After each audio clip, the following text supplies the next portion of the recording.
Драги гледачи, добар ден. Денешнава наша емисија представува журнал од теми од интерес за земјоделците и селото. Долгата и топла есен овозможи непречено да се приберат есенските култури и да се приведе кон крај есенската сеидба. Годинава очекуваме да насееме повеќе за 16.000 хектари, значително поголема сеидбена површина откако во минатата година и на тој начин да добиеме поголемо количество пшеница. Без друго, стимулативно влијаеше и новата откупна цена која беше објавена пред самиот почеток на есенската сеидба. Но да почнеме поред.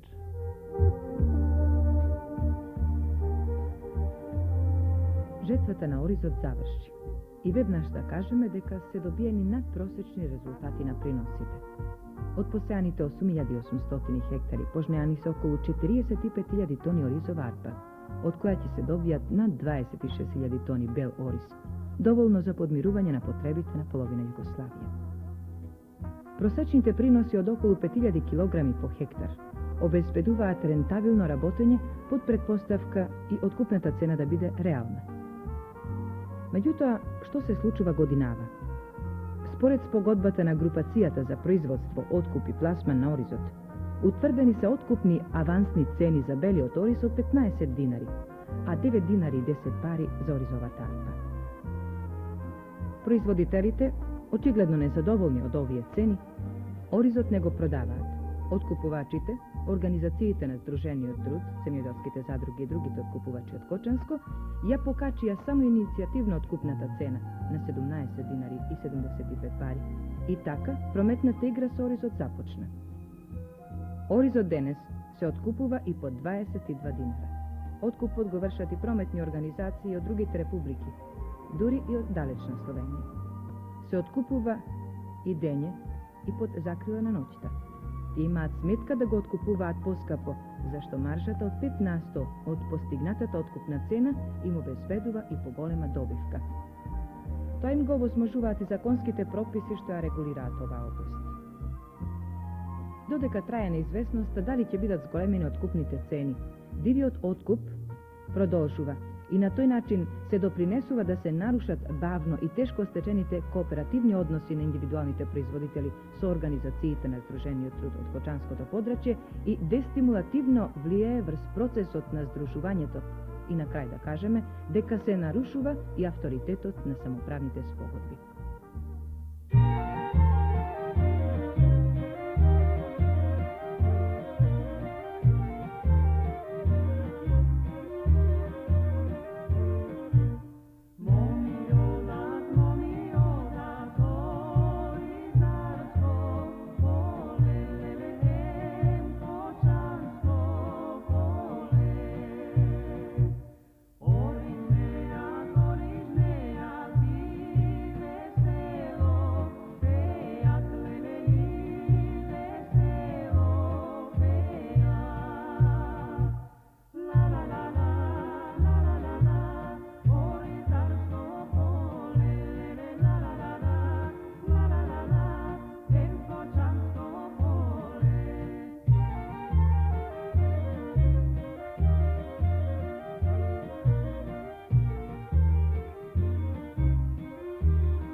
Млекоиндустријскиот комбинат Пелагонија од Битола по големината на својата земјоделска економија, по индустријата за финализација на нејзиното производство, вработеност и економските димензии, спаѓа во редот на најголемите југословенски агрокомбинати. Овој пелагониски и наку најголем колектив во областа на агрокомплексот на Социјалистичка република Македонија работи и твори 16 години. По многуте интеграциони процеси и целосното здружување на битолското земјоделство што беше извршено пред 3 години, овој комбинат прерасна во комбинат комуна. Во неговите рамки се обединети сите општествени земјоделски површини. Од тогаш наваму, комбинатот постојано расте и се развива и од година во година дава се поголеми работни и самоуправни ефекти.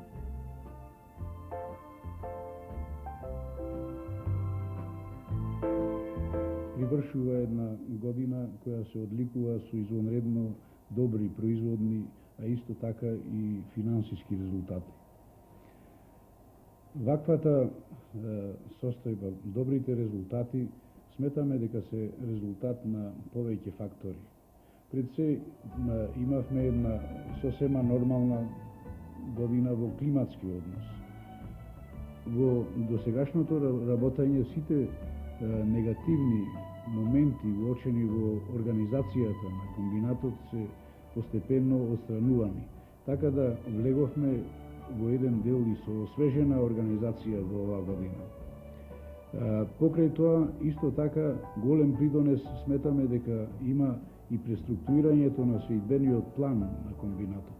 И во таа смисла, во оваа година веќе имавме внесено како новина 1000 хектари под маслена репица, која што е култура позната дека вегетира во раната пролет и ги искористува одлично зимската влага и пролетната влага, и рано жетвата се обавува во јуни месец.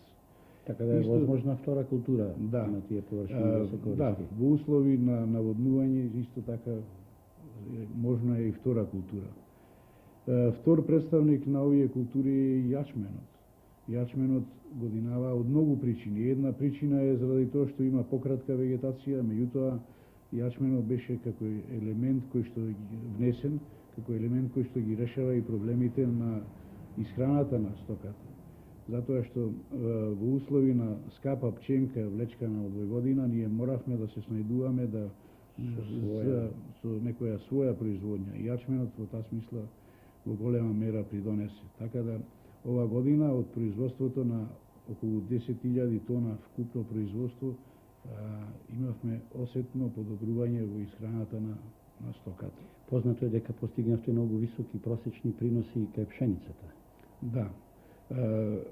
Од постоењето на општествениот сектор во Пелагонија не се познати вакви резултати во производството на пшеницата.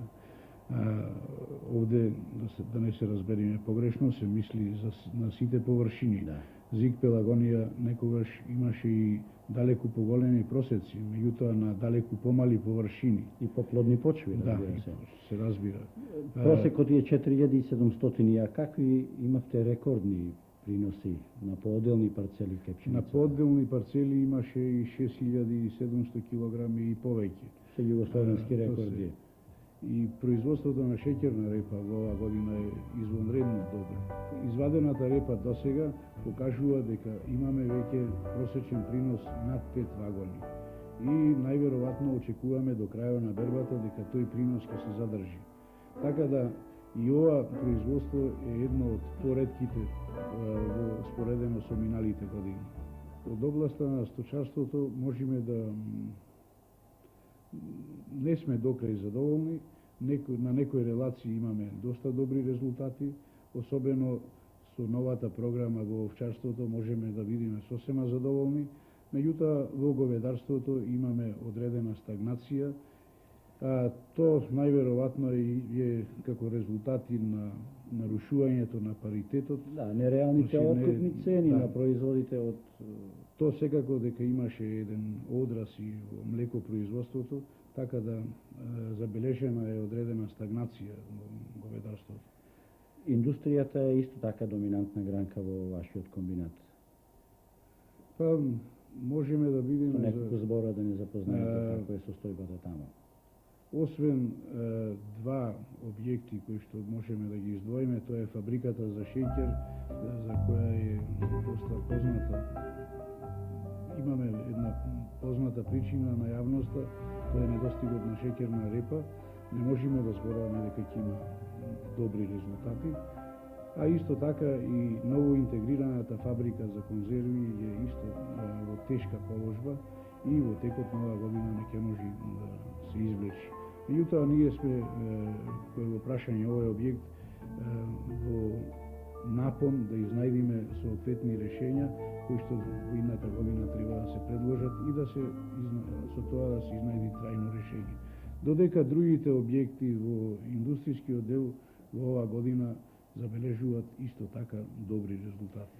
Ве молам со неколку збора да не запознаете и како стоите на планот на здружувањето, на кооперирањето. Какви резултати досега сте постигнале во овие години и каков програм имате натамошен за зголемување на кооперантите? На планот на здружувањето на трудот со индивидуалните производители се уште не можеме да бидеме задоволни. Меѓутоа, морам да истакнам неколку моменти дека кооперацијата како пониска форма на здружувањето во комбинатот особено се негува. Сметаме дека и во понатамошниот период исто така ќе се негува.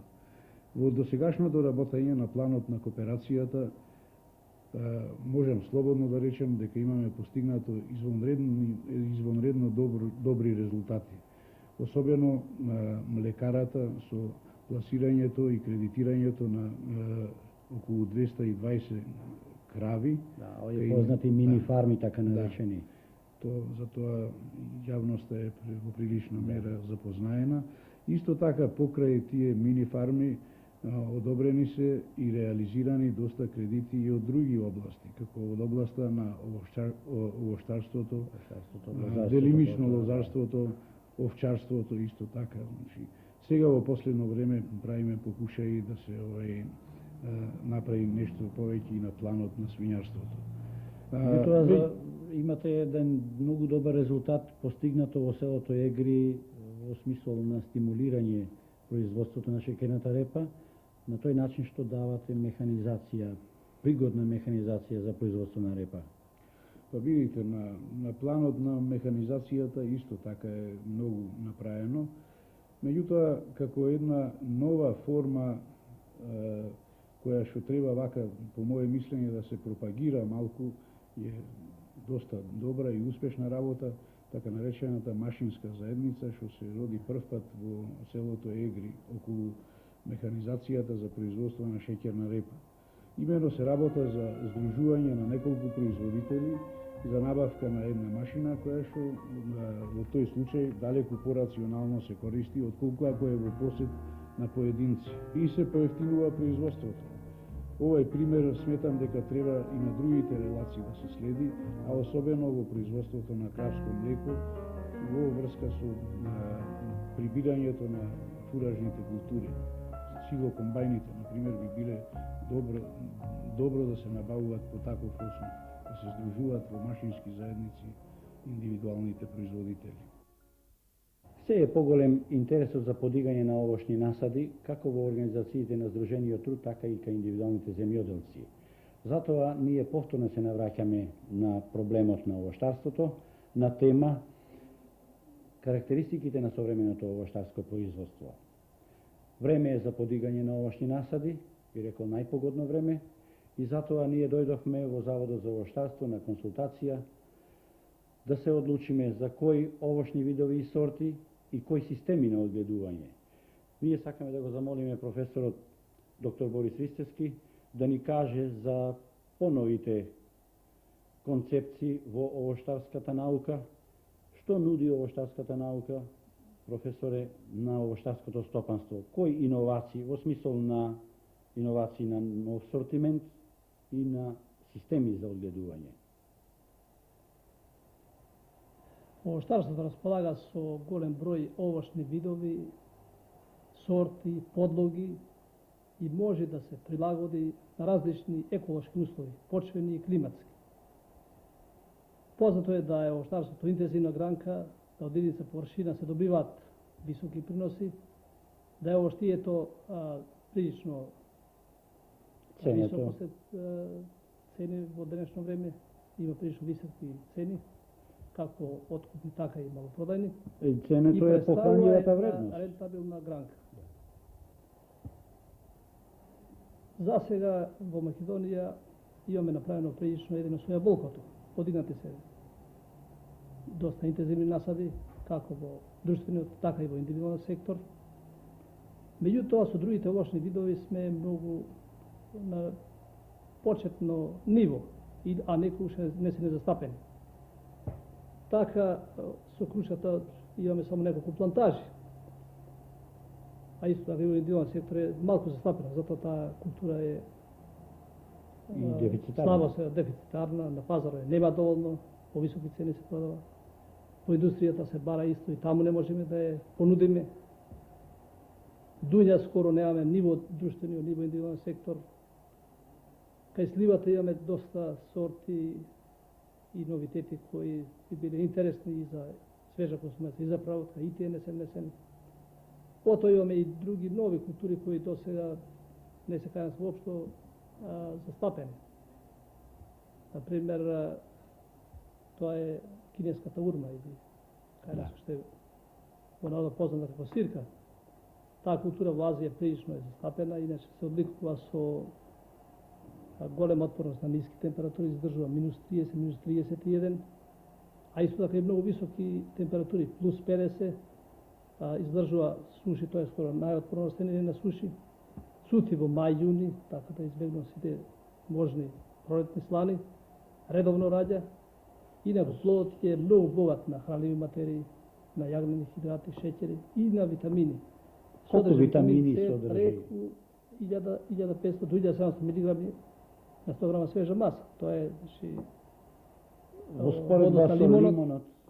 Водно со лимонот, тоа представува повеќе за околу 30 пати. Тој содржи околу 50 милиграма. Какви се можностите за да го внесеме ова растение? Ова растение, јас повеќе пати сум навраќал во институтите во Советскиот сојуз и во Азија.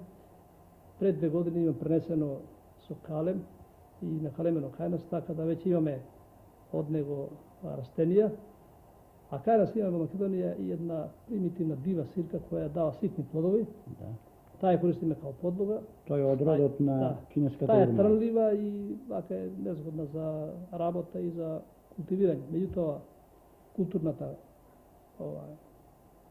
кинеска урма е без трње, е многу поводна, има крупни плодови, тоа се сушени плодови. Можностите за да ја расшириме во застопански цели? Ние презоруваме доста мерки, во текот на година имаме собрано доста семе од тоа примитивната, наша домашна сирка, тоа ќе го сертифицираме, а има веќе калембуданчиња од постојаќата културна сорта и во идната година ќе отпочнеме со масовно размножување. Така да оваа култура воведеме во овие аридни суви реони.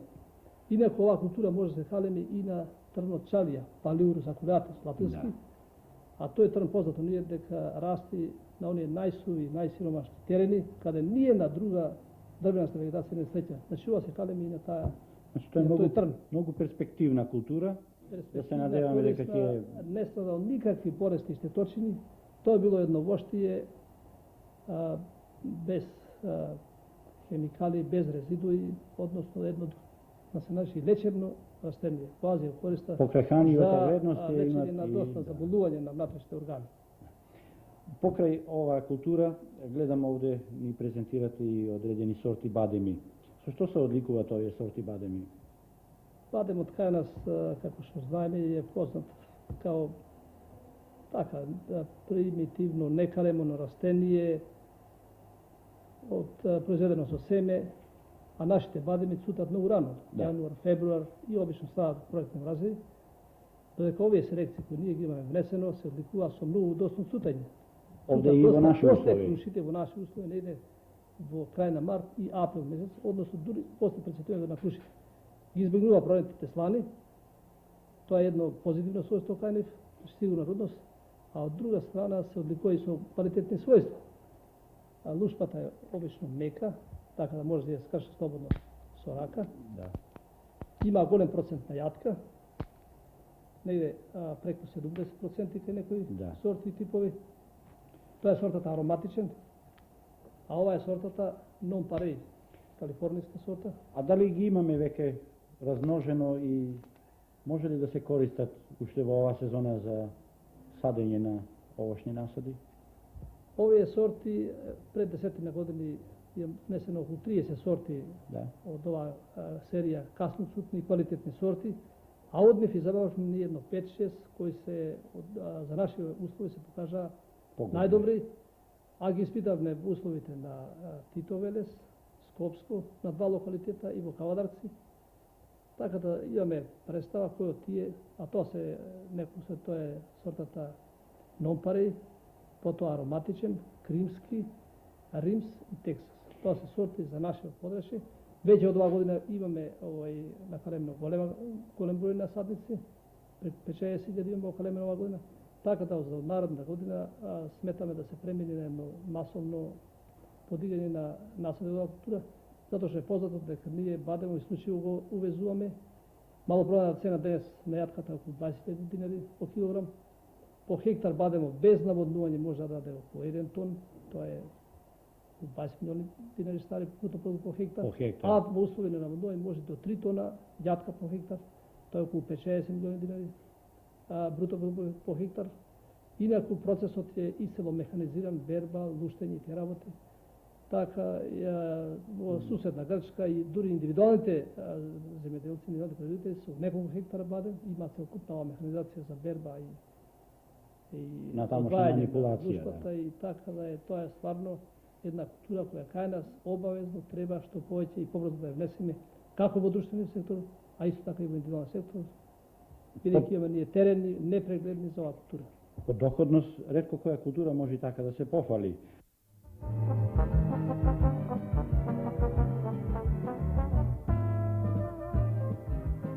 Новата концепција за подигање на овошните насади за сите видови се темели на максималното искористување на површината, најмала употреба на човечка работна сила и брзото враќање на вложените средства. Ваков насад со јаболка по системот Пилар со околу 2400 овошки по 1 хектар подигнат е пред 3 години во Ресен. Агроплод, собственикот на овој насад, годинава собра 25.000 килограми првокласни плодови од секој хектар и на тој начин ги исплати сите расходи потребни за подигање на овој објект од 50 хектари. Вакви насади на помали површини подигнати се во Охрид и Тетово, а по оваа холандска концепција на современи насади се среќаваат низ Републикава и во индивидуалниот сектор. За предностите на овој начин на садење на овошки на мари растојанија со мала бујност на подлогите и ниски стебла, многу уверливо покажуваат и графичките прикази од кои се гледа трендот на порастот на производството на јаболка по еден работник, искажано во вагони и по години, зависно од системот на одгледувањето. Од графиконот се гледа дека еден работник во 1955 година, кога беа састапени високите стебла, произведувал само 5 вагони годишно.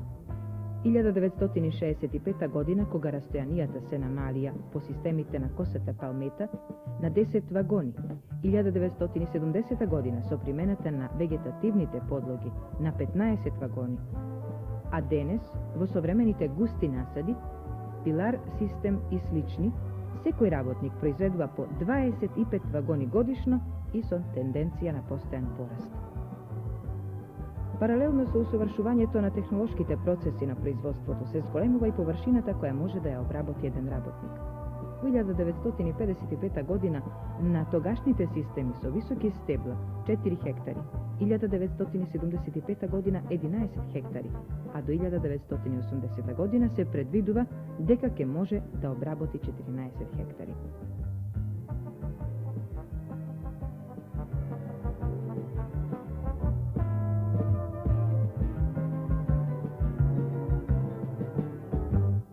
Професоре, ние во време на бербите на кајсите успеавме да снимиме филм пред самата берба на кајсите во ваши опитни насади, што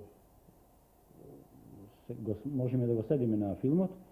Исто така и во производни услови, во основната организација на Здружен труд Бутел при земјоделско-индустријскиот комбинат Скопско поле во Скопје. Паѓа во очи многу густото садење во редот и помеѓуредието.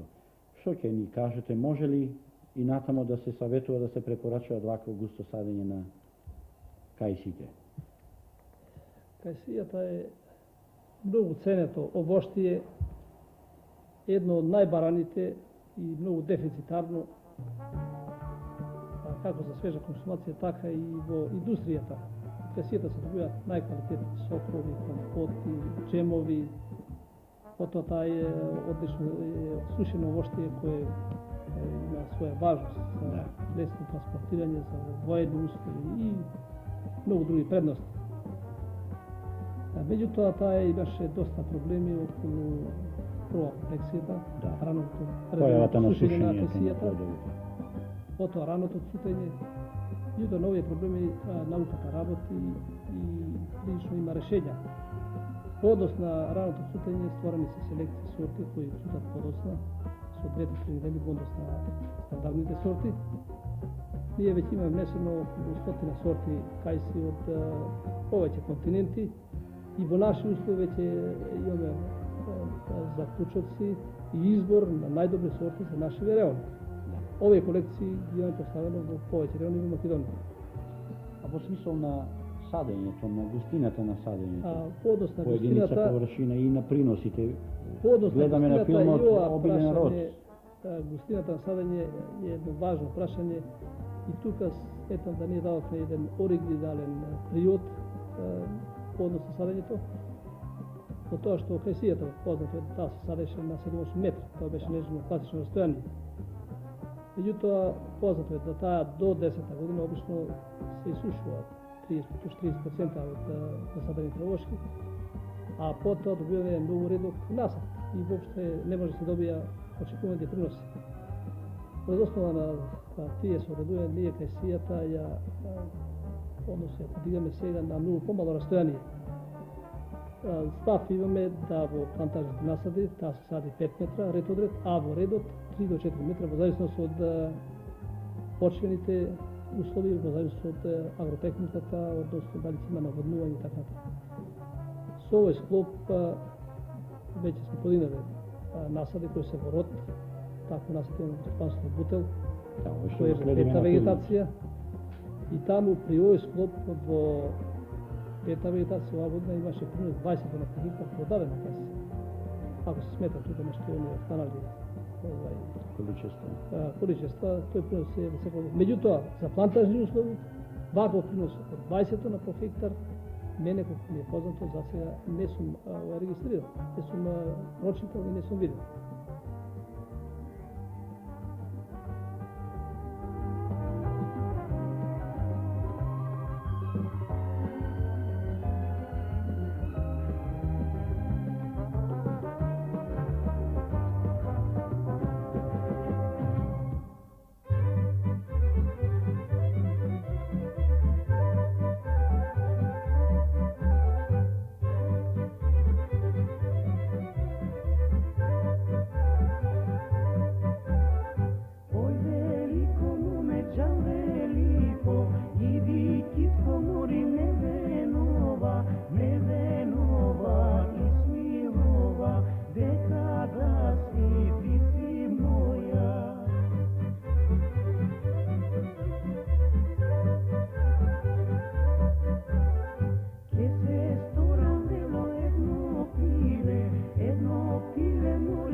Земјоделското стопанство Градинар од Охрид е наша водечка овоштарска организација во Републиката. Меѓутоа, тоа е познато и по нешто друго. Овде се чини најразвиени кооперативните односи со индивидуалниот сектор. Ние сме дојдени во оваа организација со молба, другар Коцаре, да ни одговорите зашто вака ги развивате кооперативните односи со индивидуалните земјоделци од областа на овоштарското стопанство, кои се мотивите, впрочем, и на кои принципи кооперацијата е вие развијате со вашите овдешни и во пошироко подрачје индивидуални земјоделци? Ова иницијатива ке нас отпочна некаде од 74-75 година. Почнавме во почетокот со поскромни износи на кредити, со скромни површини, потовошни насади и потреба на механизација, така да од година во година тие површини се зголемуваа. Средствата за кредитирање на индивидуалното земјоделие исто така се зголемува и нормално да во ова година моравме да изработаме веќе една сеопфатна програма за развој на кооперацијата во областа на овоштарството 80-85 година и да одиме далеку со посмели захвати во реализација на таа програма. Дали вашите површини се максимално искористени со овошни насади? Вие сте исклучиво, како рековме на самиот почеток, овоштарска организација. Па, за разлика од другите производни подрачја во Македонија и во Југославија, сметам да скоро сите карактеристично овоштарски реони се скромни во поседи во општествениот сектор.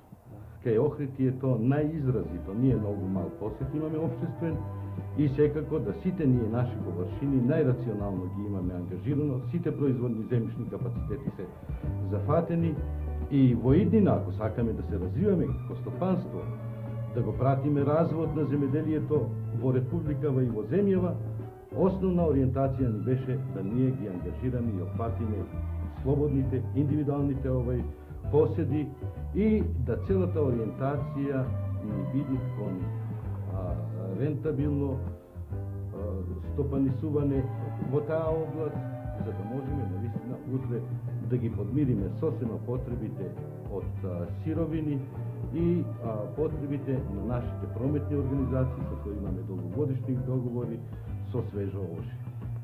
Во подрачјето да кажеме и тоа дека повеќе од 94% од обработивите површини припаѓаат на индивидуалниот посет. Точно е. Тие да кажете неколку збора и за условите на кредитирањето и на оваа ваша кооперација.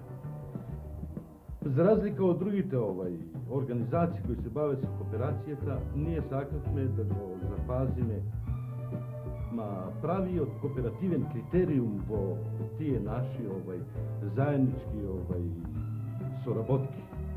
Така да ние отпочнуваме уште со проектувањето на тие површини од нашиот кооперант, со основните припреми на површините, подготовката на почвата, онда обезбедување на квалитетен саден материјал, сите други репроматеријали, свето му се дават на кредит, уз негово се разбира учество, со односот што е одреден од банките и сметам да и понатака, по подигањето на овошните насади, се прати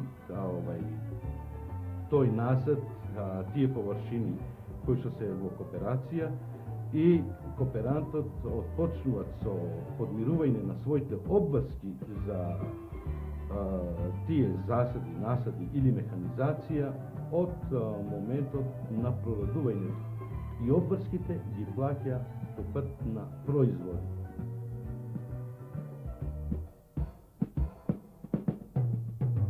Во состав на земјоделското стопанство Градинар работи и ладилникот и еве сме во ладилникот на линијата за пакување на јаболката. Другар Поповски, вие сте раководител на оваа единица И веќе сте започнале со испорака на плодовите на јаболката. За каде сега пакувате и за каде испорачувате јаболка? Испораката е во моментов за Центропром Белград. Претежно посезија ќе би и целото јаболко за ними. За Белград и За Белград, испорачено. Ладилникот каков капацитет има на... Ладилникот е со капацитет од 3.500 тони бруто нето роба. И тој е сега полн? Тој е полн. Дали исклучиво со ваше јаболко или од Не, кооперанти? и јаболко од наши кооперанти. Интересно е исто овдека Да. кажам да не завршува реализацијата, поправо предавањето на производот и неговата понатамошна брига да е завршена. Меѓутоа ние му даваме авансна цена за предадениот производ. Тоа е исто новина во условите за кооперација Да. кај вас. За нас е новина во нашата земја, меѓутоа во многу земји во светот е единствениот начин така на кооперирање. Не да производителот ги предаде своите производи и да престане неговиот интерес понатака каде ќе оде тие производи. Значи можеме да заклучиме дека главниот принцип на кооперирање со индивидуалниот сектор овде кај вас е од подигањето на овошниот насад до реализацијата на производот. Точно така, од подигањето на овошниот насад, од почетните преговори, разговори за начинот, за условите, за сортиментот, Да. па све до дека стигне тој производ до потрошувачот. Не прометникот, него и потрошувачот. Овде е со нас и советникот во организацијата градинар инженер Александар Кроженски. И друга Кроженски, ќе ве замолам да ни кажете на кои принципи се подигат насадите и кои карактеристики ги имат новите насади на база кооперација што ги вие подигате во индивидуалниот сектор во пошироково подрачје на Охрид. Не е случајно дека градинар во 1979 година, тоа значи во оваа година, изработи програм за унапредување на овоштарството, на своето стопанство, а со тоа и на поширокото подрачје на Охридска општина. Со тој програм, план, опфатени се околу 1000 хектари овошни градини, кои треба да се подигнат во периодот од 1979 до 1985 година. Постојат неколку основни концепции кои ние како градинар ги зацртавме во овај програм, а тие би биле следните. Прво, да се садат видови и сорти само тамо каде што имат природни услови за тоа, значи на реонирани површини. Значи прво реонизација извршивте на... Реонирањето е извршено по населени места, по видови и сорти. За таа работа имавме соработка и со највисоката наша реномирана установа Земјоделски факултет Скопје, катедрата за овоштарство. Потоа ние појдовме на тоа да одиме само на современи интензивни насади со така наречено густо садење, кои се карактеризираат во главном со тоа што имат голем број на овошки по единица површина, висок принос по единица површина, подлогите и системот на одгонелување се такви да се полесно изведуваат сите механизирани мерки и други мерки, како Значи максимална продуктивност се обезбедува и се постигнува. максимално штедење на људска работна снага, тотална примена, скоро тотална примена на механизација, а со тоа наравно и зголемување на доходот. Карактеристика е тоа што тие насади многу рано прородуваат и доаѓаат во период на полно плодоношење, со тоа бргу им ги враќат инвестициите на производачите. Вложените средства. Ние во досегашниот период имаме подигнато насади на база кооперација кои веќе се и на род во 4-та година и може да служат како одличен индикатор како треба да се оди во новото овоштарство. Тие се насади растурени во повеќе населени места и ќе служат како углед за пример за останалите производачи. Кроженски, кои култури се најмногу застапени во овие насади? За разлика од досегашниот период, кога во главно беа застапени јаболката, круши, нешто вишни и мало некои други видови, во наредниот период со програмот се ухватени и други видови кои врло малку биле застапени во овој период на нашето подрачје. Ние во досегашните захвати имаме прилично развиено нашата служба за кооперација која почнувајќи од ригулување со собствен трактор од 120 конски снаги, кој е исклучиво набавен за ова сврха, па преку обезбедување на собствен саден материјал во собствен расадник, одиме и на инструктажа на садење, инструктажа на заштита, инструктажа сите агромерки. Таа служба досега одигра видна улога, али сметам со нашиот крупен захват кој го планираме, значи како што рековме во почетокот, се предвидува подигање на околу 1000 хектари нови интензивни насади, што сметам да е крупен чекор и за нашата организација, а и за цела наша општина.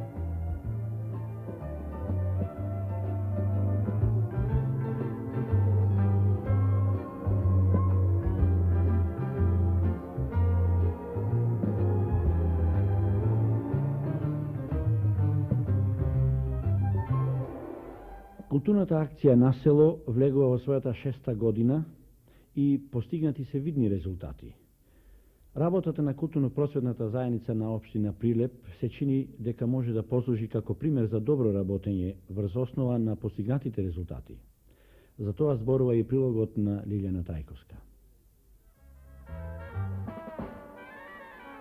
Зголемените потреби и интереси на жителите на село за образовното и културното издигање и живење директно влијаат врз обемот, богатството на формите и интензитетот на акцијата. Ова е констатирано на седницата на Републичкиот одбор за координација и следење на културната акција на село, одржана кон крајот на мај годинава, на која позитивно се оценети резултатите од спроведувањето на акцијата во 1978 година. Придонесот на училиштата во спроведувањето на културната акција на село е мощно видлив. Речиси сите училишта организираат предавања, семинари и курсеви за местното население. Голема е улогата на културните институции на село. Во Републикава на село действуваат 5 универзитети. 3 на подрачјето на општина Прилеп и по еден во Битолско и Гевгелиско. Нивната работа главно е свртена кон образованието, општо и стручно, особено на возрастните. Во Кривогаштани и Тополчани Прилепско, во општините Крива Паланка, Пробиштип и Струга, се формирани и политички школи за младинци со над 7000 слушатели. Организирани се и семинари и курсеви за тутуно производство, градинарство, сточарство, овоштарство и друго.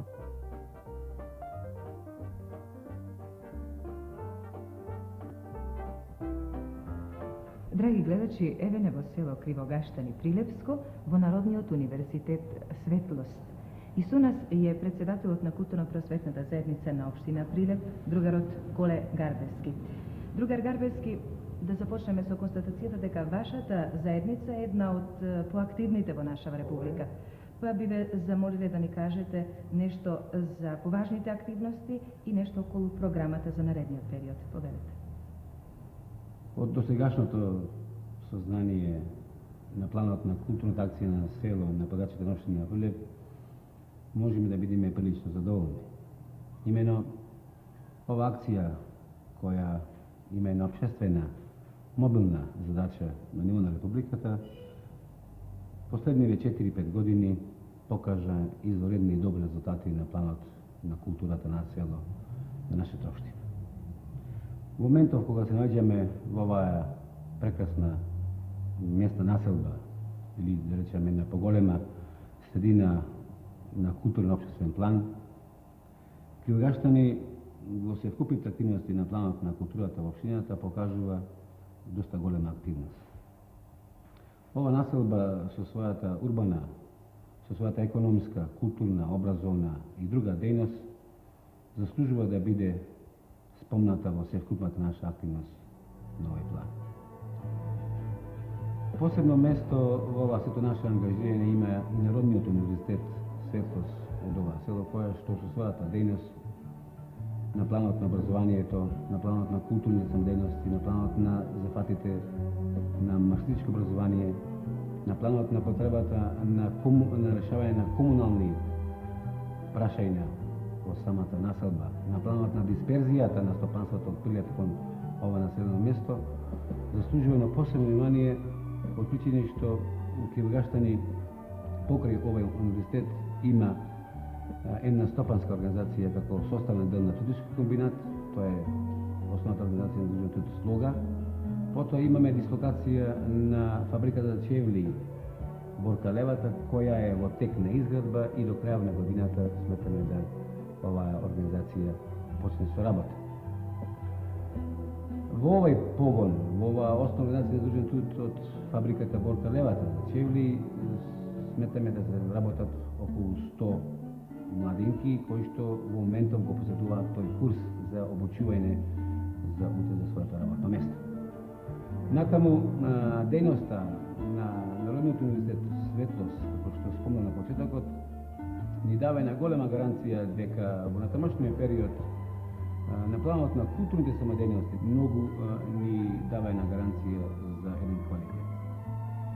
Не случајно ќе го спомнам податокот дека Народниот универзитет Светлост, заедно со младинската организација и другите општествено-политички структури во селото, се организатори на две значајни аматерски манифестации за овој регион на Пелагонија. Имено, во Кривогаштани се организира мощна убава аматерска манифестација Гроздобер 79, која што е манифестација на аматери пеачи од северниот дел на Пелагонија. Потоа доаѓа манифестацијата избор за најдобра селска носија исто од овој дел на Пелагонија. Меѓутоа, дејноста на Народниот универзитет не е само на овие две манифестации. Неговата дејност се видлива и на планот на ширењето на книгата, ширењето на другите дејности од областа на образованието и културата во Кривогаштани. И редно да спомнам дека Народниот универзитет Светлост во Кривогаштани има, така речем, отворена подачна библиотека во село Обршени, каде што на одреден начин е отпочнат изградбата на Дома на културата, кој што треба уште наши максимални напори во ината година од чуднеста да тој биде завршен. Што се однесува до другите дејности на планот на културна акција на село, ова образовно-културна институција, мислам на Народниот универзитет, обавува и други дејности, како што е на планот на здравството воспитание, на планот на воспитувањето и образованието на индивидуалните производители преку разноразни предавања, заедно со Центарот за индивидуална работа во општината. Потоа на планот на физичкото воспитување преку тие, да речем, асфалтирани игралишта и слично. За спомнување е и податокот дека во Кривогаштани моментално работи една книжарница за набавка на основни учебни помагала на учениците во ова населба, потоа работи филијалата на Стопанската банка, потоа имаме здравствена станица, ветерана станица, имаме и речем бензинска пумпа. Овие објекти, овие да речем институции и организации израснаја со текот на културната акција на село која е спроведувана од 74 година па наваму. Да, секако е за похвала. А би ве замолиле да ни изнесете една од позначајните селски населби, да ја издвоите. Па тешко е да се каже, заправо тешко е да се издвои некоја местна населба во овој дел на општината, меѓутоа сметам дека нема да направам грефа го кажам дека Кривогаштани е една од тие местни населби која со текот на динамиката на развојот на подачето на општината од ден во ден и од година во година расте, како на стопански, како на економски, така и на културен план. Секако дека новиот план допринесува и таа комуникација на патната мрежа која во општинава со пуштањето на патот на Прилеп, Маручишта и Небрегово, веќе се заокружува таа патна мрежа во рамките на општината од четврти ред патиштата.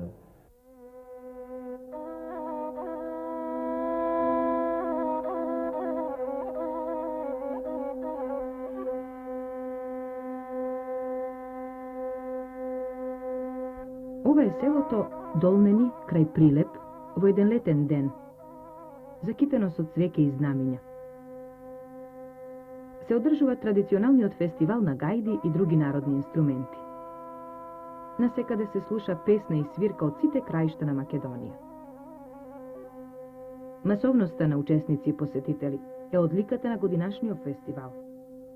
Ние снимивме куса филмска репортажа од овој настан, што ја следите.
Масовното прифаќање на културната акција на село и активното учество во нејзините разновидни форми, како и секојдневниот допир со информативните, образовните и културните програми на радиото и телевизијата, не само што го збогатува животното секојдневие, туку и ги продлабочува познавањата за уметноста и го менува односот кон културата, ја гради и ја збогатува личноста.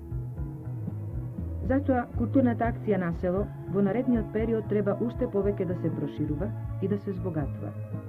При тоа треба да се вложуваат напори и за надминување на согледаните слабости. Да се настојува да се обезбедуваат потребните материјални, просторни и други услови, а програмите да бидат во рамките на реалните можности.